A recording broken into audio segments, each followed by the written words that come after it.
Sir ఎందుకు పదే అంటే ఈ పదం నేను అనకూడదు. అది బయట ప్రచారం చేస్తానికి అంటున్నా. ఎందుకు పదే పదే ఎప్పుడు కూడా ఒక సామాజిక వర్గం రాజధాని, కమ్మ రాజధాని అనేది ఎందుకు ఇంకా వాళ్ళ మైండ్‌లో ఇంకా అదే ఫిక్స్ అయ్యి ఉందంటారు? అదే ఫిక్స్ అయ్యి ఉంది. ఎందుకుందంటారా? ఎందుకంత బిట్ బలమైన కాలేజీ పెట్టారు. హ్మ్. దానికి అమరావతి అని పేరు పెట్టారు. అమరావతి పేరు తీపిచ్చాడు ఈయనొచ్చి. అట్టే ఎస్ఆర్ఎం పెట్టారు. దానికి తీసి చెప్తాడు. బస్సుల మీద కూడా అమరావతి పేరు వేయడానికి లేదు, తీసేయండి అని మొత్తం తీసేపించాడు. జంగిల్ నువ్వు చేసావు. అమరావతి పేరు పెడితే నీకేంటి నొప్పి, నీకేంటి ఇది హ్మ్. నీదేం కాదుగా. ఒక రాష్ట్రానికి రాజధాని అది. ఇవాళ నువ్వు ఉంటావు, రేపు పోతావయ్యా, రేపు ఇంకొకటి వస్తాడు. అవును. ఎల్లకాలం నువ్వేనైంది. నెహ్రూ గారు పరిపాలించాడు, లాల్ బహదూర్ శాస్త్రి గారు పరిపాలించాడు, ఇందిరాగాంధీ గారు పరిపాలించాడు, మోడీ గారు పరిపాలిస్తున్నాడు. అంటే ఎన్టీఆర్ అయిపోయాడు, చంద్రబాబు నాయుడు వచ్చాడు, మళ్ళీ నువ్వు వచ్చావు, మళ్ళీ చంద్రబాబు నాయుడు వచ్చాడు. అంతేగాని ఇది ఒక్కటి శాశ్వతం కాదే. ఇది రాజకీయం అనేది నీ ఒక్కడింట్లో ఉండదు, నా ఒక్కడింట్లో ఉండదు. ఎవడు చేసే పని వాడు చేస్తూ ఉండాలి. బండి చక్రంలా డొల్లుపోతూ ఉండదు. ఇది రాష్ట్రం, మన సొంత ఇల్లు కాదు. నీ ఇష్టం వచ్చినట్టు. సార్ ఇప్పుడు దీనికి సంబంధించి ఏదైతే చూస్తే అమరావతి ప్రాంతంలో 2వ విడత భూసేకరణ, 3వ విడత భూసేకరణ, భూ సమీకరణకి వెళ్తామని చెప్పి నాన్నగారు చెప్తారు. దాని మీద రైతుల్లో కొంత గందరగోళం ఉన్నారనేది ఒక ప్రచారం. ఇందులో వాస్తవం ఏంటంటారు? ఫస్ట్లో గందరగోళం ఉన్న మాట వాస్తవం అండి. మీరు మాట్లాడిన మాట వాస్తవేను. ఫస్ట్లో ఉంది. ఎందుకంటే ఇక్కడ 10 ఏళ్ల నాడు తీసుకొని ఇక్కడ ఏమి డెవలప్ చేయకుండా అటు వెళ్తానని చెప్పి రైతులకి ఉన్నమాట వాస్తవం. ఇప్పుడే తీసుకొని 12 నెలలు అవుతుంది, మాకే ఇంతవరకు అది కూడా నేనే మాట్లాడానండి, ఎవరో కాదు. నేనే మాట్లాడా. నేను మాట్లాడితే నన్ను తీసుకెళ్లి నాతో మాట్లాడిచ్చారు, మళ్ళీ మాట్లాడాను నేను. అప్పుడు మా అపోహ ఏంటంటే, మళ్ళీ తీసుకుంటున్నాడు కదా, ఇక్కడ రియల్ ఎస్టేట్, ఇక్కడ మరి రైతులు అమ్ముకోవాలి కదా, వీళ్ళు మరి 10 సంవత్సరాల నుంచి బాధపడుతున్నారు. మరి ఇక్కడ ఏమో రేట్లు లేవు. 3 ఏళ్ళు 6 ఏళ్ళు 7 ఏళ్ళేనండి అప్పుడు గజం. మరి ఇట్లా అని అనుకొని కొద్దిగా బెబ్బేలు పడ్డారు రైతులు. ఇప్పుడు అది కూడా లేదండి, తీసుకోమంటున్నాం. ఇప్పుడు రైతులు మొత్తం తీసుకోమంటున్నారు. నేను కూడా తీసుకోమనే చెప్పాను. మొన్న కూడా టీవీ ముఖంగా చెప్పేసా, తీసుకోండి, ఇబ్బంది లేదు, ఎంత పొలమైనా తీసుకోండి, ఎవరికి కావాలి, మాది డెవలప్ చేస్తున్నారు కదా, మా డెవలప్ ఆగినప్పుడు మాట్లాడతామని చెప్పారు. అది అంటే ఫస్ట్ ఫేజ్ తీసుకున్న వాళ్ళకి న్యాయం జరగలేదు, 2వ ఫేజ్కి మీరు 2వ ఫేజ్ భూములు ఎలా అడుగుతారని చెప్పి కొన్ని గ్రామాల రైతులు అడుగుతారు. దాని మీద ఏం చెప్తారు మీరు? ఏమంటే ఫస్ట్ ఫేజ్ తీసుకున్న న్యాయం జరుగుతుంది కదండి. ఇప్పుడు జరగలేదని ఎవరని చెప్పేది? అది అవివేకులు చెబుతున్నారండి. వివేకం కలిగిన వాడు ఎవరు చెప్పడు. ఇప్పుడు రాజకీయ విశ్లేషకులు చాలా మంది ఉన్నారు. నేను ఒక్కనే కాదు, మీరు ఒక్కలే కాదు, చాలా మంది ఉన్నారు. ఒక విశ్లేషకుడు అయినా చెప్పాలిగా, ఇక్కడ డెవలప్ అవ్వట్లేదు, అమరావతి రాజధాని డెవలప్ అవ్వట్లేదు అని చెప్పాలిగా. ఒకడేమో నీళ్లు ద్వారా అంటాడు, ఒకడేమన్నా కానీ ముంపు ప్రాంతం అంటాడు, ఒకడేమన్నా కానీ అడివి అంటాడు. ఏంది ఇది? అమరావతిలో రాజధాని పెడితే ఇది సరిపోయిందా? ఆ రోజు మీరేం మాట్లాడారు? వైసీపీ వాళ్ళు మీరేం మాట్లాడారు? అసలు మేము ఇచ్చేవాళ్ళం కాదుగా భూములు. నువ్వేం మాట్లాడా అసెంబ్లీలో? సాక్షాత్ అసెంబ్లీలో ఏం మాట్లాడి నువ్వు? 14లో ఏం మాట్లాడా? రాజధానికి తెచ్చుకో, ఒకసారి గుర్తు తెచ్చుకోవా జగన్మోహన్ రెడ్డి. ఇవన్నీ గుర్తులేని వాడికి నీకు ఓట్లు వేయటమే. మేము అవివేకాలయ్యి ఆంధ్రులు ఓటేశారు నీకు. వివేకవంతులు అయితే నీకు ఓటేయరు. ఎందుకంటే నువ్వు చేసేవన్నీ ఒక ఆర్థిక నేరస్తుడు నువ్వు, వాస్తవంగా చెప్పాలంటే. మరి నువ్వు దాన్ని బట్టి 16 నెలలు జైల్లో ఉండవు. మరి నీకు ఓటేయటం అంటే నువ్వు ఈ రాష్ట్రంలో చదువుకున్నాళ్ళే నీకు ఓట్లు వేశారు ఆ రోజు. మరి అవన్నీ ఎందుకు గమనించవు నువ్వెందుకు ఎదటివాడిని ఏడనగా మాట్లాడుతూ? చంద్రబాబు నాయుడు గారు ఉన్నాడు, ఆయన వయసు కన్నా ఇవ్వవుగా నువ్వు. ఆయన వాడు ఈడు అనే భాష మాట్లాడతావు నువ్వు. ఇవాళకైనా మాట్లాడకూడదు, చాలా తప్పు. అది నీ తప్పుని కప్పిపుచ్చుడేవారు కానీ ఎదటి మీద తప్పులు వేయకూడదు. నీ తప్పులు ఏ రకంగా మనం సరిదిద్దుకోవాలని ఆలోచించి దాని ప్రకారం అడుగులు ఎత్తుకుంటా ఎల్లు. అంతేగాని ఎవడి మీద బురదలు తిట్ట నీ ఇష్టం వచ్చినట్టు చేస్తే కుదరదు. సరే, ఈ భూసేకరణ భూ సమీకరణ సంబంధించి ఉండవల్లి పెనుమాక రైతులు కొద్ది రోజుల క్రితం జగన్మోహన్ రెడ్డిని కలిశారు.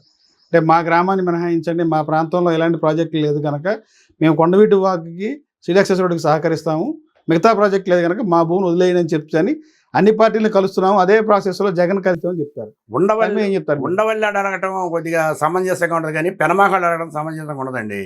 ఎందుకంటే పెనమాకాళ్ళకి లోకడే కొండవీటి వాగు వస్తే రొమ్ములోతు నీళ్లు ఉండేవి. వాళ్ళ పొలం ఎర్రబాలెం కానీ పెనమాక కానీ అటు నవలూరు కానీ ఇవన్నీ ఇంతలోతు నీళ్లు ఉండేవి. మరి అది ఉండవల్లి వాళ్ళు అంటే వాళ్ళకి అటు సిటీ దగ్గర, మంగళగిరి దగ్గర, ఇటు విజయవాడ దగ్గర వాళ్ళు అడుగుతున్నారంటే వాళ్ళకి అడిగే నైతిక హక్కు ఉంది. వాళ్ళు ఎవరిని అడుగుతారు? సీఎం గారిని అడుగుతారు. వాళ్ళిద్దరు ఏం మాట్లాడుతున్నారు మనకు అనవసరం కదా మధ్యలో. మరి దానికి ఏం చెప్పాడు కరకట్ట కమలాసన్ గారు? ఏం చెప్పాడు? ఆ రోజు ఇవ్వద్దు, మీరు భూములు ఇవ్వకండి, మేము వస్తే మీకు 1600 ఇస్తాం, 1800 ఇస్తాం, ఈ పాడిస్తాం, పచ్చిబద్దలు ఇస్తాం అని చెప్పి రైతుల్ని మభ్య పెట్టారు. తర్వాత మీరు వచ్చిన తర్వాత కౌళ్ళే ఇవ్వలేదు. మీరు అది చేసిన అంతేగా. ఇప్పుడు పెనమాకాళ్ళు అడిగే దాంట్లో సమంజసం లేదండి. ఇప్పుడు ఉండవల్లి వాళ్ళు అడిగాడంటే వాళ్ళకు ఉంటుంది. ఇటు మంగళగిరి, ఇటు తాడేపల్లి, విజయవాడ 3 టౌన్లు దగ్గరలో ఉన్నాయి. వాళ్ళకి కొద్దిగా ఇలువ కలిగి భూములుగా అయ్యి ఉండొచ్చు. వాళ్ళు అడుగుతారు, సీఎంని అడుగుతారు, లేదా నారాయణ అడుగుతారు. నీకు నాకు సంబంధం లేదు కదా. ఉండవల్లి నువ్వు మధ్యలో నువ్వు ప్రతిపక్ష హోదా కూడా లేదు. అసలు ఎందుకు మాట్లాడుతావు అన్నా ఇవన్నీ? ఎవరిన పెట్టించి మాట్లాడతావు నువ్వు? నీ పాలేగాళ్ళని పెట్టించి. పాలేగాళ్ళ తోలు ఎందుకు నీకు? నువ్వు నైతికంగా మాట్లాడు. కడుతున్నారు, కట్టుబడి జరుగుతుంది, నువ్వే ఆపలేవు. నువ్వు 5 సంవత్సరాల్లో నువ్వు చేసింది ఏదైనా సరే ఒకటైనా సాధించగలిగావా? నువ్వు కోర్టులకు ఎక్కావు, పెద్ద పెద్ద లాయర్లు పెట్టావు, మా డబ్బంతా తీసుకెళ్ళి, రైతుల డబ్బంతా తీసుకెళ్ళి లాయర్లకు అప్పచెప్పావు. ఒక దాంట్లో గెలిచావా నువ్వు? ఒక దాంట్లో చేయగలిగావు నువ్వు? సెంటు భూములు ఇచ్చావు. నీ మాట ఏమైనా పారిందా? నీకు ఒక్క మాట పారలేదు. పైపెచ్చు రెండోది ఏం జరిగింది నీకు? 151 సీట్లలో వచ్చి 11 సీట్లలో పడ్డావు. అసలు ఈ సింగిల్ డిజిట్ వచ్చింది అనుకున్నా నేను. ఇంకా నీకు ఎట్ట వచ్చింది? రాజశేఖర రెడ్డి గారి పుణ్యం అంట ఆ 11 సీట్లు ఇచ్చారు నీకు. లేకపోతే నీకు అవి కూడా రావు. గుర్తుపెట్టుకో, నీ వల్ల ఏమి కాదు, నువ్వేమి చేయి మాకు. సార్ ఇప్పుడు ఎందుకని ఇప్పుడు ఈ జగన్మోహన్ రెడ్డి మళ్ళీ అధికారం వచ్చేది మనమే, మీకు న్యాయ సహాయం చేస్తాము, మీరు అధైర్యపడపాకండి, నేను ఉన్నానని చెప్పి భరోసా ఇస్తారు.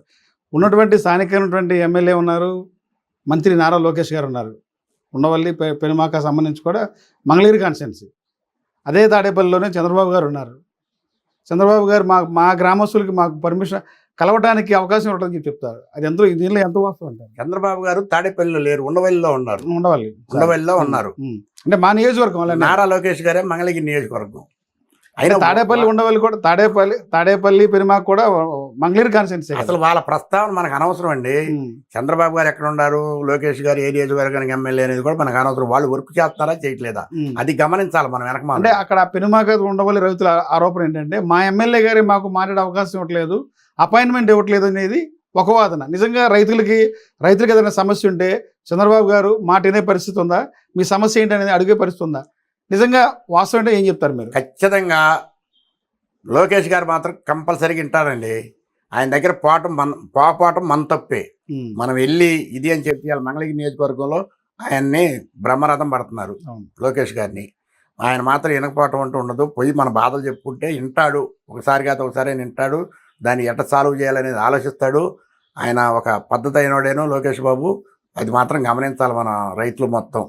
అంతే, మన బాధలు చెప్పుకోండి, తప్పే ఉంది. నిన్నగా మన ధర్నా చేశారు. యామారెడ్డి గారు ఏదో చెప్పాడు ఆయన ఇష్టం వచ్చినట్టు. మరి ఆయన రాజకీయ నాయకుడు, ఆయన మండల ప్రెసిడెంట్ చేశాడు, ఆయన ఎంపీటీసీ చేశాడు నాలాగనే.